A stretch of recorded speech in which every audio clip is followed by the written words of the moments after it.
would you say that, I mean, could you extrapolate that that was anti-Santorum votes versus pro-Casey votes? Yeah, but I think that masks the continuing movement of the Western market towards the Republican Party. The HRCC was heavily invested in races this year in districts that had Republican registration as low as 29%. Now, they didn't win any of them, but it wasn't like they lost them 65-35 either. And it wasn't as if the House Democrats didn't contest them back the other way. So, as there are fewer and fewer Republicans from the Southeast, you're going to have fewer and fewer Democrats from the Southwest as those seats come up, especially for local seats. Okay. Now, with that having been said, we have fewer districts still, so you never know. I was counting up all of the, I'll say that in the congressional races. Okay. Our readers, by the way, had predicted by a margin of 5-1 that Bob Casey would be reelected. All three GOP office candidates were outraged by their Democrat opponents, although with his own loans counted, John Marr actually had more to spend than Pasquale, at least according to the last reports that dropped about a week out. Diana Irie Vaughn did not apparently air even one TV or radio spot, and neither Freed nor Marr raised enough money to get on broadcast TV in the Philly market, home to about 40% of the state's voters. Freed did have a good cable rotation, however, good cable does not equal broadcast. And I mentioned about reliably Democrat help county going that way.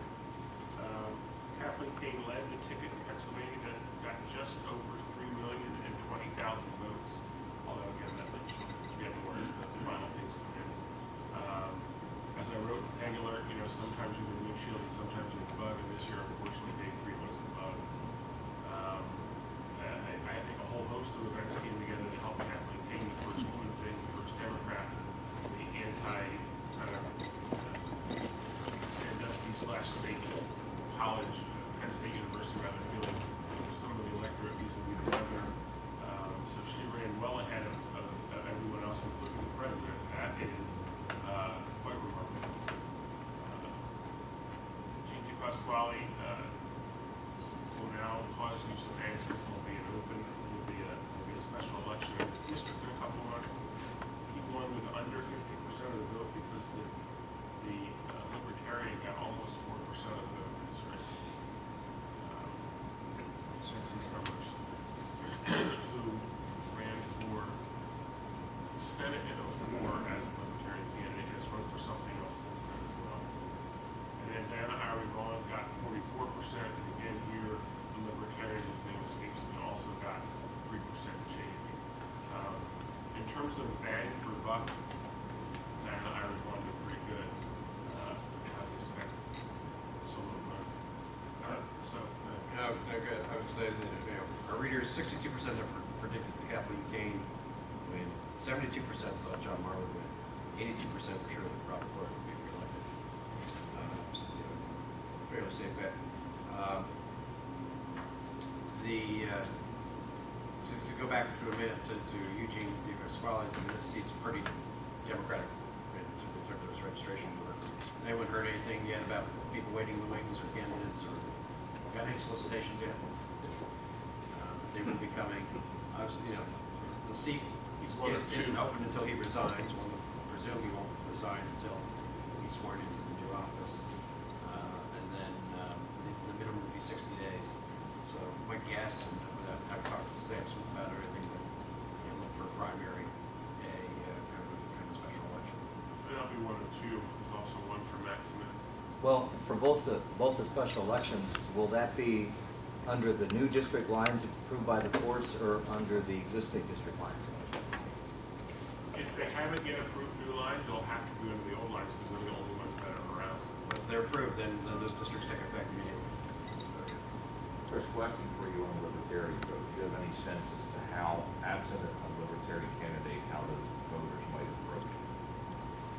It's always been my supposition that folks who third-party vote would not vote in the race if the third-party person were not there. They would have sat it out. They would have, voted for the other ones and just. I know in the 04 Spectre race, the head of the Constitution Party, Jim Klein,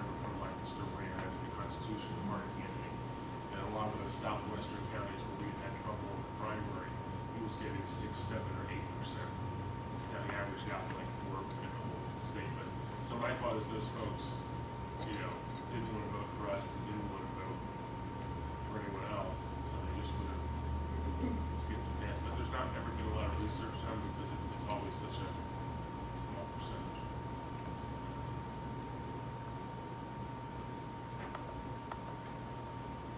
Congressional delegation has gone from 13-5 to 12-6. Democrats do not have a member of Congress outside a major city, Philadelphia, Pittsburgh, and then Scranton/Wilkes-Barre. Nationally, it appears as though the Republican margin in the House will shrink somewhat to 234 seats, probably 232 now after some races in Arizona. Apparently, it's election month in Arizona, not election day. There's still been a lot of counting. The race in Arizona, I forget the district number, where the former congresswoman was shot and her aide ran in the special and won. That race, every time there's an update, the lead changes. So the lead has changed there about 6 times since Tuesday. And now the Democrat, who's an incumbent, I think his last name was Barber, is ahead.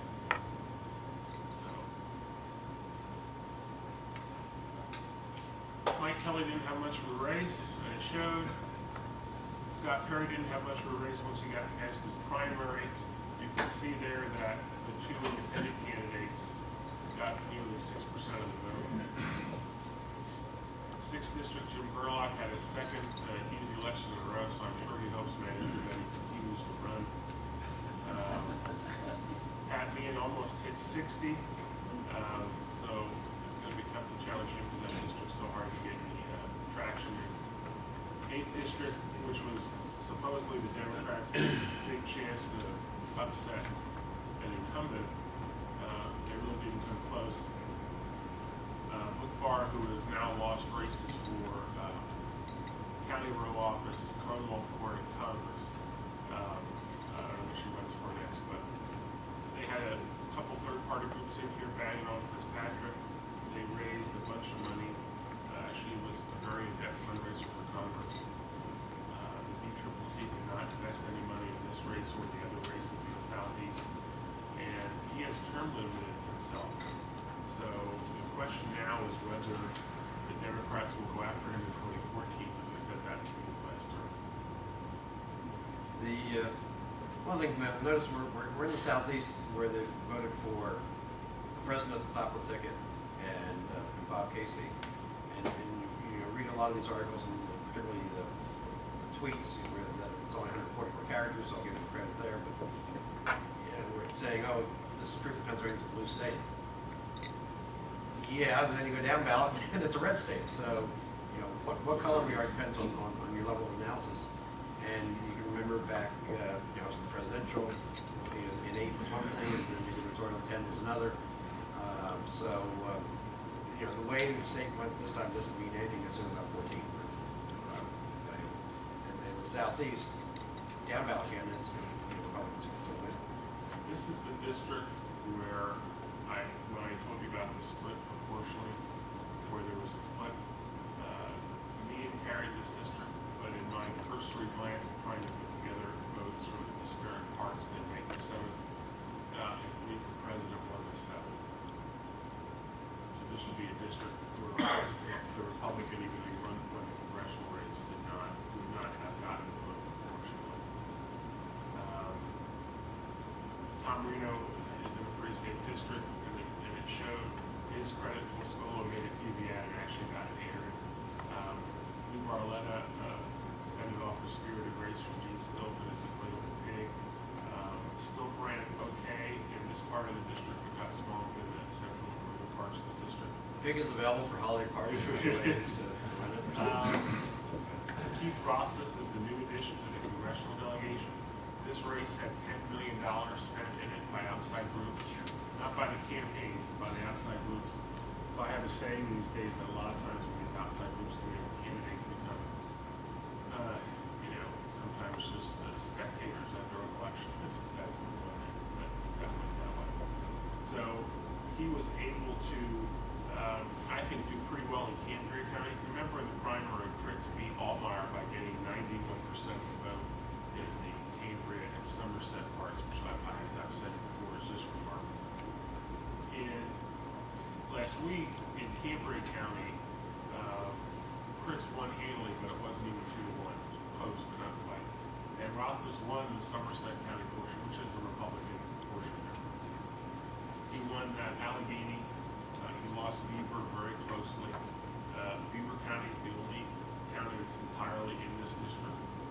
And you remember how reliably Democrat Beaver County has been for a long time. Rothfuss lost it by, I think, about 1,500 votes. So that to me is quite telling.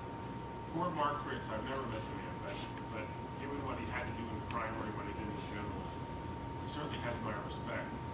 I'm not sure that there is a Democrat congressman in the country who ran farther ahead of the president in his district and lost. My bet in looking at the results of the presidential race here is that Obama probably got about 40 or 41% of the vote in the 12th congressional district. Congressman Fritz would say it was 40. Rated 8.5 points ahead of the president and lost.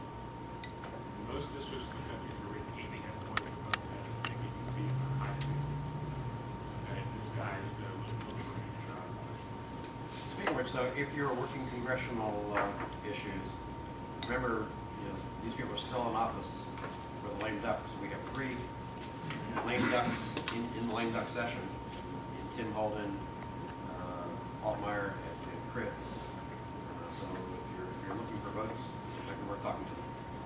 If you're in the DCCC after all the action here in 2010, your relatively poor performance here in 2012, and this fact, the Republican congressman who got reelected with the closest margin was that Piper Charlie Dent in the 15th district, who won so handily we don't even have a slide. His winning margin was only 13.2%. Every other Republican congressman in the state, his winning margin was more than 13.2%. So if you're the DCCC, Democratic Congressional Campaign Committee, what do you do here in 2014? Unless Fritz or Altmaier want to go again at Rothfuss, it's really hard to see they would have any type of competitive race. Imagine you're trying to pitch a candidate to win, to run. Well, we didn't spend any money in the Southeast last time, even though the president was wrong in that. What are we going to do this time? Especially in the off-year elections, the turnout matrix for the state is more hospitable for the GOP. State Senate, you want to lead off with that prediction, or we just start? Well, our readers predicted that we would see a returning Senate with 28 Republicans and 22 Democrats. They were almost right. We're going to be at 27, 23. And that gets interesting for 2014. Why don't we first talk about what happened here, and then we can talk a little bit about implications for 2 years. So we had 4 open seat races. We're just going through them in numerical order. I think this is the one that surprised most people. I think a lot of people had the Erie seat going to Democrat and the seat out of Allegheny County. This one was a surprise. Certainly not good for the business community in this race. When you look at the turnout in the city, Template's got a boost again from more Democratic turnout. Democratic turnout was not up overall, but it was steady in the urban centers. Okay. And obviously this district still has Harrisburg. Interestingly, all of the maps we've seen and the map that is currently up for review by the Supreme Court makes this a very Republican district. The current map, Harrisburg gets taken out and some other places around it, and Perry County gets added. So pro-choice, pro-gun control, Rob Templates, I don't think we'll be able to make a go of it in that district. So it'll be interesting if either side or both sides want to do redistricting, now that they know who their incumbents actually are. So essentially, McNally got hurt because the margins for Templates in the city were higher, and quite frankly, he did not perform in the suburbs as well as he should have. For example, my precinct has carried contribution of 152.48. He lost it by that margin. Mr. Hutchinson ran unopposed, so he's coming in. Matt Smith, this is the other special election, and apparently he's had an easy week because last Wednesday he followed me on Twitter. So he's obviously ready for new horizons. They just don't like D. Raja out there at that part of the world. After spending a lot of his money for this seat for county executive, I hope the guy, he's a really nice guy, unfortunately gets that message. He does live in Matt Smith's house. He does live in Matt Smith's house, so He could run again and spend it in the spring. you can just put duct tape over the Senate part of the signs and put it out. This seat, kudos to Matt Smith, because again, I have not examined the results for the top of the ballot specifically in this district, but I have to imagine that Romney and the other Smith did pretty good. So Matt Smith also turned the tide. Yeah, you have to give some props to the Democrat Party for playing this one strategically. Basically a placeholder run in the primary. It would have been fun to see it in a general election campaign. I personally love anybody who posts for a campaign photo in a harvest green shirt making a peace sign. But I think in the belief that Representative Mustio would win that. When he didn't, then the work started to have that person withdraw from the ballot, put Matt Smith on, who had a good shot against D. Raja. And they raised the money as well. Now, in terms of special elections that could change parties, this seat will be competitive as it stands now. Who knows what happens in the district? But this district is a competitive district as it stands It was now. Representative Stevenson's seat once upon a time. He was defeated in 2006 primary by Mark Harris. Then Mark Harris lost to Matt Smith in the general. 49th. Chris. I'm sorry. How much of a factor, going back to the Raja race, how much of a factor was, in your opinion, was the fact that he got so beat up by Mustio in the primary? Did that have Let's look lasting? at the cumulative effect. He got beat up in the race for county executive by Fitzgerald. November of last year, He got beat up in the primary by Mustio / the Senate Republicans. May of this year. And the Senate Democrats did the same thing. So I think the cumulative effect was 47.3. And I think in any other generic Republican candidate probably would have won this seat. And I don't say that to malign Mr. Raja. And the beating him up was he's a rich, out of touch guy who outsources jobs. Right. Gee, that played any other themes that we may have heard during the campaign. So. Give Jan Anderson credit. The Republican registration here is about 32 again, 33%, which he did run ahead of registration. Sean Wiley, former aide of the county exec, got just over 60% of the vote. And barring some strange occurrence, and this is a district that should remain Democrat for a while, given the strong registration edge they have, and the fact that the seat has the city and not the best Republican parts of the town. Do your part, you know. I did. Oh, I'm sorry. One time of those. Before we move on, let's start gaming it out for 2 years. I'm sorry. The Republican State Senate Caucus campaign committee rather wanted to play offense somewhere, and they played it in the 35th district. Why is that? He's been here since like the 1890s, I think we said. Got 51.2% of the vote. Right after the flood tax. And I think a lot of people looking at this race, I know it was me too, thought, well, he'll do fine in Cambria County and will narrow his margins in the other part. There really has. Clinton, Somerset he has. That is not the case. When we look at his county-by-county results, it was about 51-49 everywhere. So he got hit into Cambria County going towards Tom Smith and Mitt Romney as well. And in all the redraws I've seen in this district, it gets more Republican because they add Bedford County, which is 64-36 Republican county.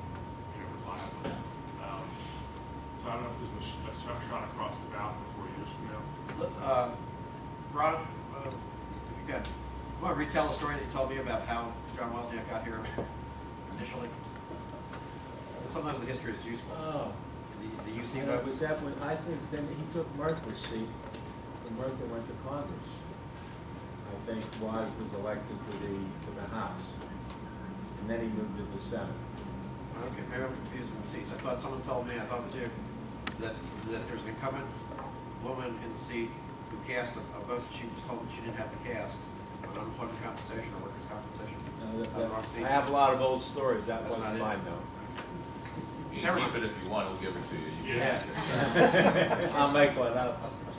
In the 47 state Senate seat, the only place where I think the Senate Democrats really had a tough day, 6-7 months ago, a lot of folks were thinking this to be a really competitive election. And 43% in that district, again, Beaver County, a lot of it, Lawrence.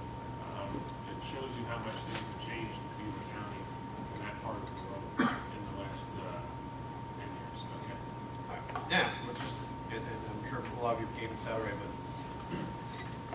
every 2 years we rank all of the lawmakers who are in by the number of years that they are of age plus the number of years of service.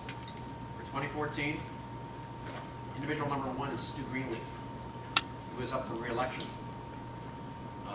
and who is, of course, in Montgomery County, an area hard for Republicans to hold. His son is now in office, County Row office in Montgomery County. Certainly, we've all heard stories. We'd like to see his son succeed him. But will 2014 be the year that Stewart retires? It'll be 73 on election day, 2014. Ted Erickson, also well into his 70s, to the south there, mostly Delaware County, up for election in 2 years. Others in that area, Tommy Tomlinson, Bob Mensch, maybe that age where, I'm not saying anybody's thinking about it, hasn't announced anything, be clear about that, but certainly getting to that age where maybe we're the number of years of service, or maybe retirement started to enter their minds. Others in the area, not necessarily of the age, retirement, tougher seats to hold. McElhaney's seat, of course, Chuck's always got a tougher race. And then just to the north there, Pat Brown. Of course, if Pat would ever decide to retire, that seat goes into play as well. So you have 6 seats in the southeast, in Dale Leach's home turf, who all of which could be in play, or and now the Democrats need to pick up 2 to tie at 25-25, 3 to win. So the loss of the 3 seats this time means something.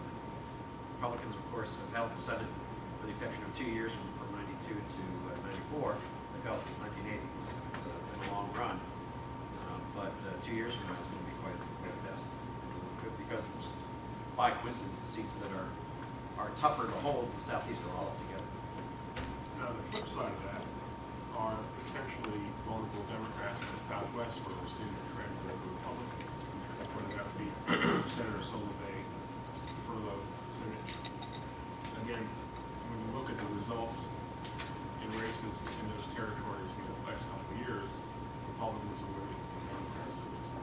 Doesn't mean you necessarily beat one of those incumbents, but if there was an open seat, any generic Republican in that part of the world would automatically be the favorite. Yes, sir. And you'll probably, we would think, have the new reapportionment plan approved by then too. You can only hope. Yeah. Yes. Before we move on, do you have any comment on the, a lot has been written since election day, obviously, but the whole luck versus really great work on the Senate Dem pickups. Was it really great strategy, hard work? Was it a little bit of luck? Was it, what's your thought? I know there were some surprises for the Republicans, but I'm trying to get a handle on, is this a real tie for them? I don't give the Senate Democrats any great kudos for winning the Erie seat. Yeah. To win a seat that's that Democrat, it's, like any good team, you have to win the ones you're supposed to. They had a solid candidate who raised money, but yes, they should have won that. And I would not give them any credit for the 47th local seat ending up not being competitive, but ended up not mattering for them. I think the seat in Allegheny County was kind of handed to them when it ended up who was our Republican not power. The Republican nominee, but I think credit goes to them for, again, they took advantage of what had dropped into their laps, so to speak. And I think the place where they really deserve a lot of credit is the district here of the 15. And I think what happened is they strategically moved their money from Erie and Allegheny County, because those were on the right flight path, and moved it here and greatly upped the amount of TV time and direct mail that Mail was poor. I happen to live in that district, so That too. I think that was to their great credit. And then the other thing that happened was the way the map broke this time, there weren't any Democrat open seats. So they could play offense without having to worry about the back. Now, I doubt the next cycle will break that same way, but you don't know until you get into it. Although if you're a Democrat now in the state Senate, now I guess you're kind of relevant again, at least legislatively. So there's less. I was saying credit should go to the fact that they even tried compared to some past times. I mean, I think under Jay Costa's leadership and a very aggressive campaign chairman, they were making it go and making themselves known. It'll be interesting to see if I think that's a fair statement. Senator Leach stays on, because most times the campaign chairman is not someone who is up, and he just got reelected and was campaign chairman again. So if he wanted to be it for a third time in a row, it would be his off election, so to speak. It'll be interesting if they continue that leadership there, and their fundraising can only get better now as they can show their donors who gave us X last time, and look what we did with it. So let's move on. Yeah. As we move ahead, are you folks going to take a look at, I've looked at some of the numbers, but where the Senate Democrats got all their money to run those races? We'll do backtracking. Largely labor and trial lawyer. Yeah. It's just the normal sources. That's what I saw too. It thought was significant, not necessarily from LawPac, but certainly from the Committee for a Better Tomorrow and their other shell organizations. The place at the top of the ticket, I don't know that it shows up yet in the Senate Democrat Campaign Committee. At the top of the ticket, what's new is entrepreneurs and business people who are younger Democrats. It used to be, if somebody made money, you assume that they were Republican. That's not necessarily true in the new economy. So they are also picking up some of that entrepreneurial money. I don't know that that's filtered down to the campaign committee found those people yet. Right. But each cycle they have another shot. Right.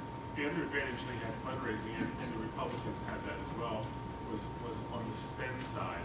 They did not have to spend as much money on their get out the vote activities as they will have to with the gubernatorial year. But so much of that is taken care of by the national campaign through the state party and their victory operations. Those will certainly be the case in 2014, but there won't be nearly as much money.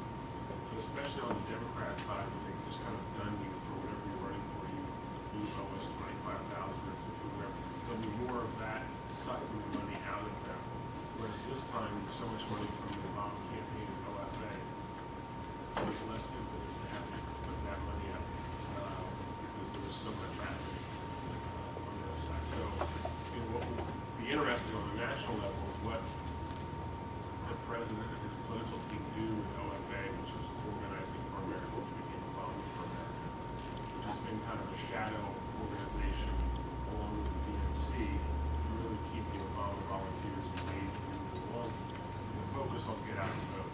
Well, their big task is done. They got the Big Daddy reelected. So the question is now in 2014, which is primarily a gubernatorial year, to elect the vast majority of our governors in that year, whether they keep it together and fund it, or whether it kind of scatters or gets absorbed by the DNC and the state parties. The point Dave brought up, though, is one that I think is really important, which is, and I've asked our folks to look at it, we can sit down and compare notes, because we hear if we're working legal reform issues or whatever, the trial bar contributes heavily to incumbents, but in reality, looking at the open seats, and we know what that's going to show, shows where their true intent is, which is they're going to heavily fund Democrat candidates in open seats, and I think we're going to see a ton of money in those 3 open seats. I'd love to see those numbers. And unlikely to send Republicans to We need, be aware of we need that. to remind them of that, absolutely.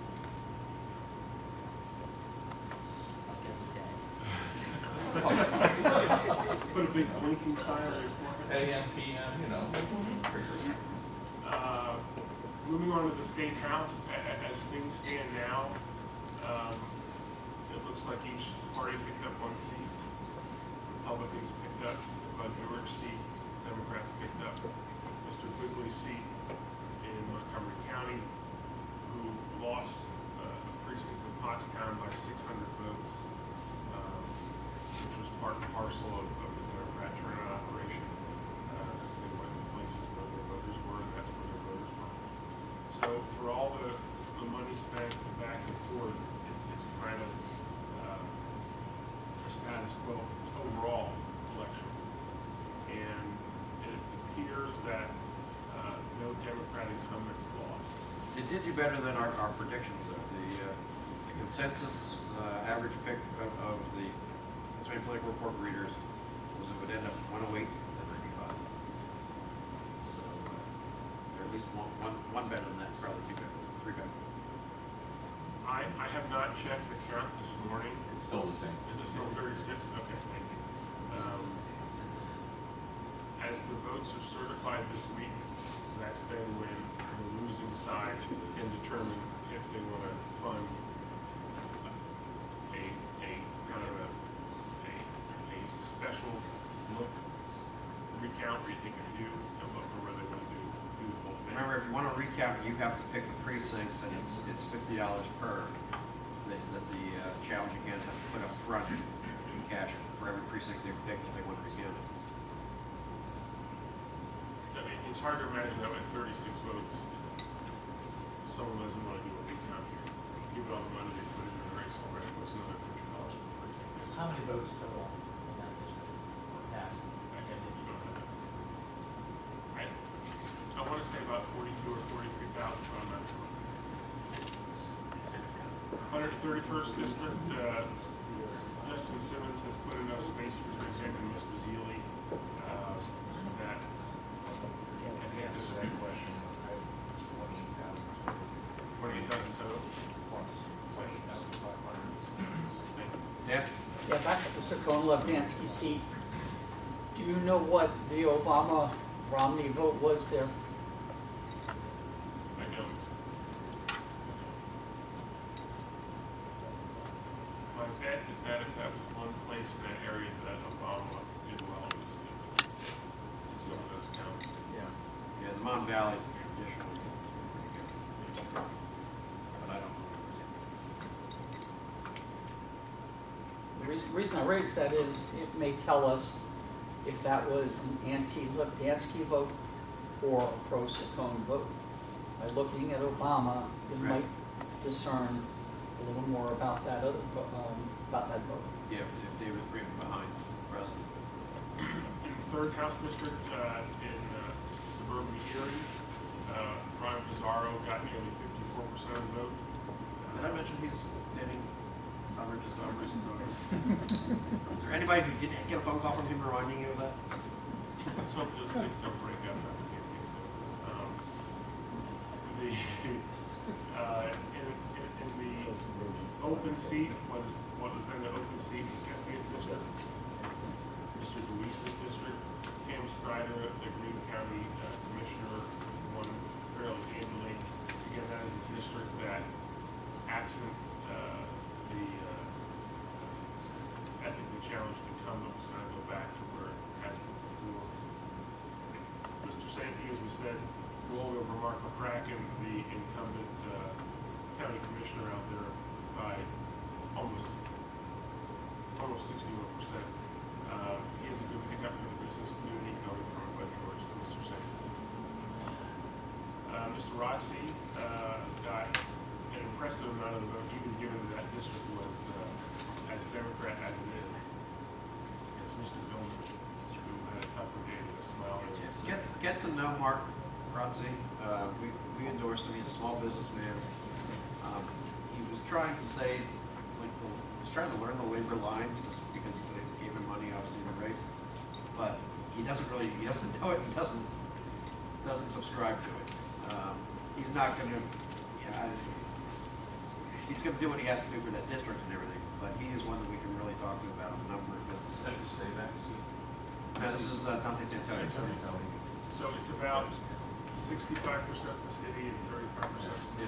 It's Muhlenberg Township, which just had the Exide plant just announced that they're the official is temporarily closing their coffee on environmental matters and other things. 150 jobs is just announced for Green Washington's district last week.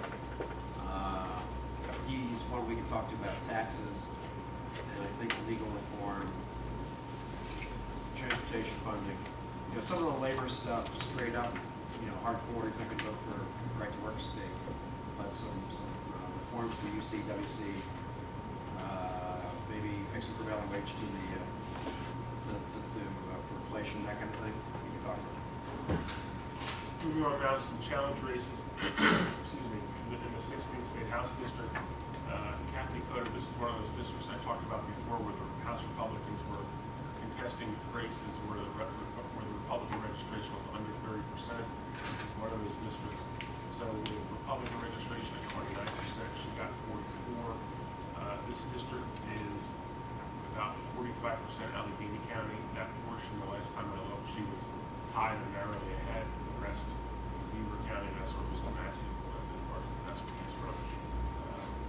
25th District, Marcosi did better against Will than he did last time. In 31st State House District, Santa Sara again did better than they did last time. You've seen this theme before that a couple of the guys who had very close 2010s did not have very close 2012. The big Romney rally at the very end of Bucks County was in this House District, by the way. 71st again, Mr. Barber won last time by less than 200 votes. We will not have that trouble this time. We got Sheriff Staley, who was a former TV reporter. Given the closeness of other races there, I'm going to be curious when I look through the precinct results here to see, when you had the state senator having trouble and the congressman only winning 2-1. I'm curious what happened here. Mr. Mirabito, I think this is probably one of the biggest disappointments for the House Republicans and also for the business community trying to get rid of Mr. Mirabito. He continues to hold the most Republican county held by a Democrat, the distinction of representing the most Republican county district of a Democrat. Mr. Rogers seriously underperformed the campaign. The registration of this district is 50%, 51% Republican. We got 41%. And Lycoming County rolled for every Republican on the ballot, except for Mr. Rogers. 116th State House District, boy, this is a topsy-turvy race. And whatever the House Democrats' strategy was, it did not work. I wasn't able to figure it out, but it didn't work. Apparently, Jewel Hill releasing that video on herself really worked. If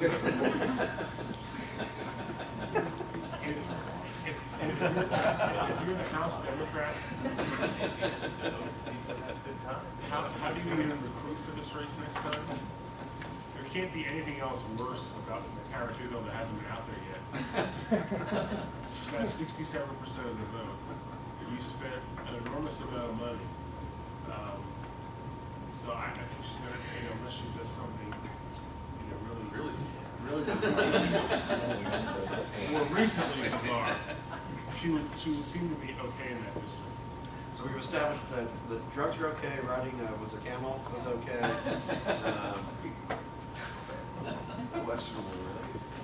This is the district that the House Democrats took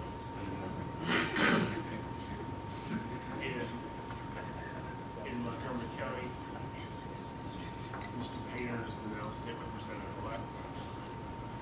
151st State House District. Let this be a warning. People who testify at Pennsylvania Business Council education summits, was it education? On tort reform are now 0 for 1 in state house races. Mr. Silverton was a reliable Democrat who was pro-tort reform, and he testified at one of our events in 2011. Mr. Stevens greatly outperformed registration Dean continued her win from the special election by winning almost 2-1 against Nick Mariachi.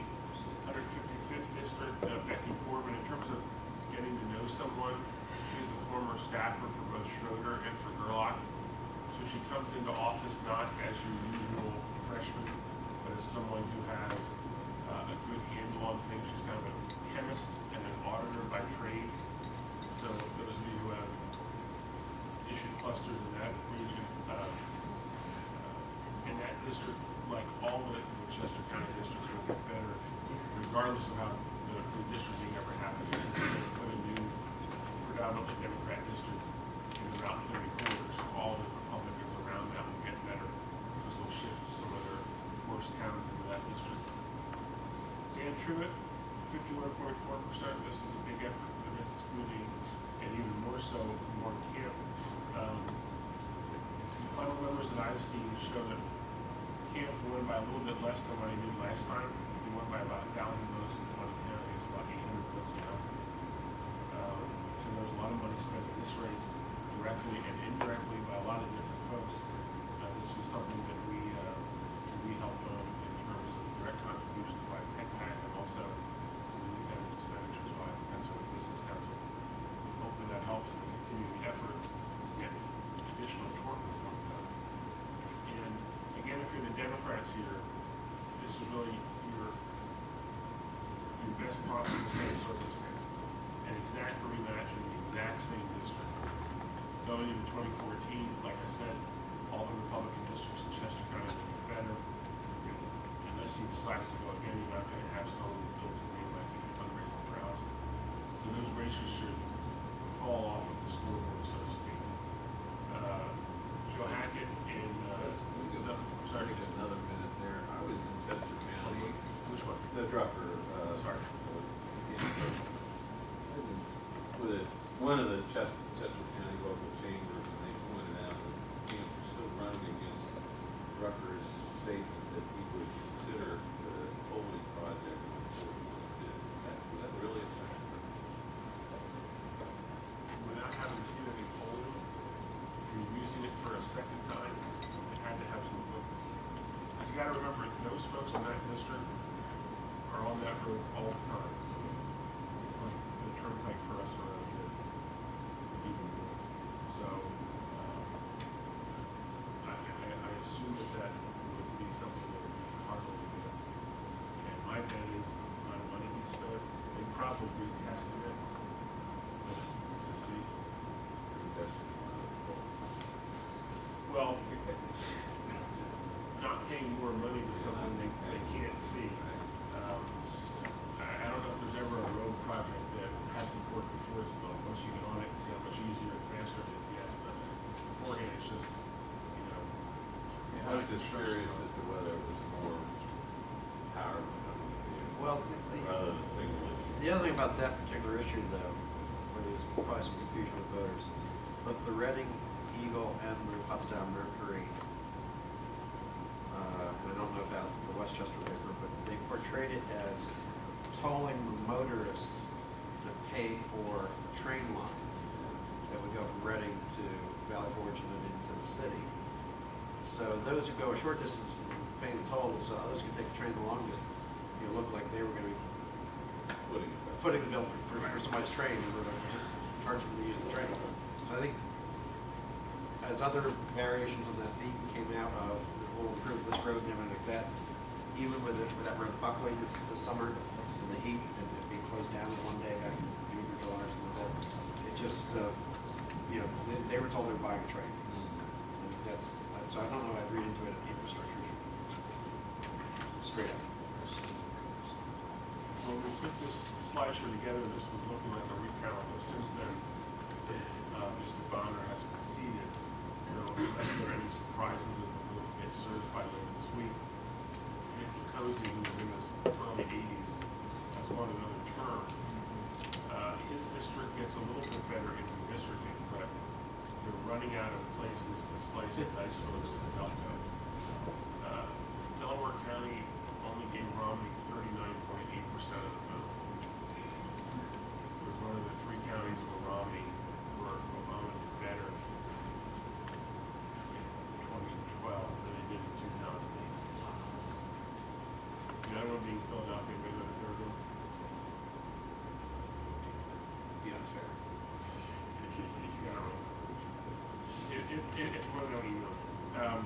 So, again, it gets a little bit easier for the Republicans here, but this is probably the best case scenario for the Democrats as well. And finally, Dave Crowley, who's a great guy, who ran that Denny O'Brien's, which is now the NBSC, got about 35%.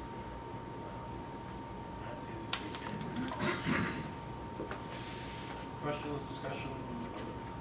One question, I'd be interested in hearing your comment, kind of from a global standpoint. I mean, both sides have kind of, obviously in the post-election spin, both sides kind of point to areas where they ran strong, whatever. But by and large, if you step back, other than the state row offices, you see that it was for the most part an incumbent election, where you looked at state house races where you would have thought Democrats would have done better. You see Republicans votes high 50s, vice versa out west. I guess. Even there in the row offices, going to turn generally the flipped parts.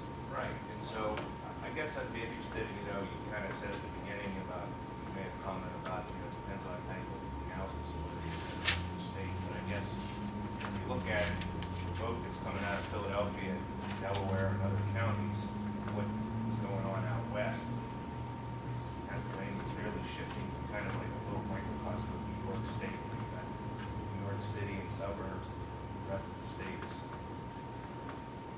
I don't think it's going that bad, because I don't think there are any statewide elected components in New York State that are obviously we have several now. I did a chart, I don't have with me, the congressional turnout by, the congressional vote by party, 2008, 2010, and then 2012. The registration is about 51 Democrat, 38, 39 Republican, and that balance 11, 12. Independent, third party. And the congressional vote here was 50 point something to 48 point something, with 1% independent in this past year. So you see that Republicans are overperforming registration by almost 10 points. Democrats are about flat, maybe down. So that holds hope if you were a Republican, and it gives you angst if you're a Democrat, because it shows you're basically losing a lot of your own vote and a lot of the, and your own vote they're losing is in those two western neighborhoods. The other question that I think is more adroit to ask is the Republican Party nationally potentially here becoming only an off-year election party, meaning a party that can only win big seats, non-incumbent seats, maybe governor here as opposed to the presidential. When you look at turnout and performance and vote from the presidential year to the non-presidential year, see a huge drop on the Democrat side. 1,300,000. The Republican side a little under 500,000. If that continues to hold next time, that is what gives Corbyn a chance. And remember in 2014, we're going to have the once every 12-year super short ballot.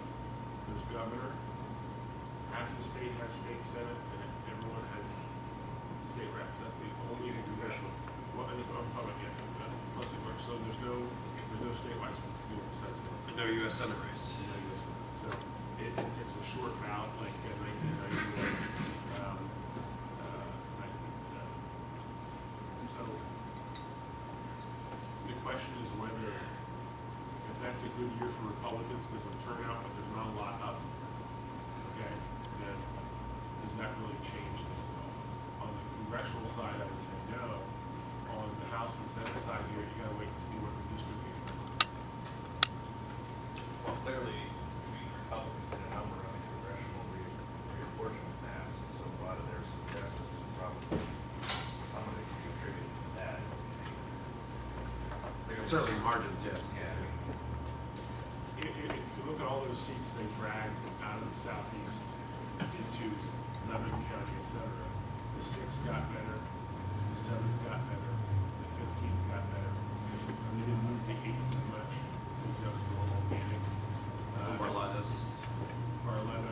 And then you look at the 12th district went up about 2.5 or 3 points more Republican district. And you see what the margin.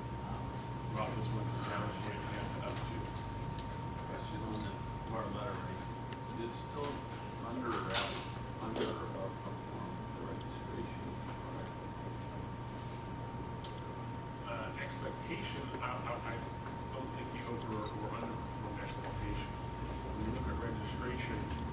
here he did better.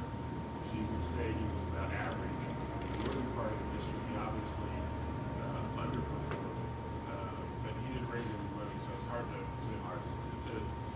pull a lot out of that because it wasn't like he was on TV for a month and doing work. And how many incumbents in the legislature won? Pennsylvania legislature. Correct. Quickly. And one. Can you read into this that this anti-pay raise, anti-incumbent senator is fading? Well, after three wave elections, 06, 08, and 2010, we now had a flat line. Not for lack of trying or spending or raising a lot of money. So, I mean, you can't have waves every year, just the law of averages catches up. In part, most of the architects of that, people identified with that, are gone, either through the electoral process or the legal process. Good, I'm getting it. And so there's, As the general public that, well, I think they think it's non-issue, I like our guy. it's either done and it's over, and or they don't have a target for their hire. So there's nobody who personifies that thing. But you know, and my feeling even over the summer was this is going to be an incumbent election. There'll be incumbents who will be fighting about which party, and that held to be the case. But also national. I mean, looking, you know, U.S. Senate, you know, Democrats had been 23 out of 33, and picked up 2. You know, so you know they did quite well, and you know we have status quo gridlock in D.C.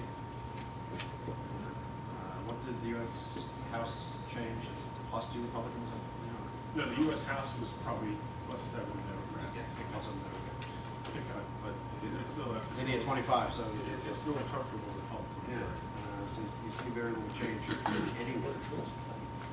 Governors, Republicans pick up a few. One, North Carolina. So Which was the one swing state that broke. question, discussion. So we have 2 specials, probably in the spring. We were waiting to find out if the Chief Justice would think that he's going to seek retention, but he turned 70 in the spring of 2014. So if he's retained next year, he'll spend 3 months in office. And there could be a vacancy in the state Supreme Court, and we'll have to look at the Commonwealth and its spirit of those races next year. Nothing else. We'll see you all PMA 9 a.m. on Monday the 19th. Thank you all. And thanks to Bob Latham and Jason and everyone here at APC for the hospitality.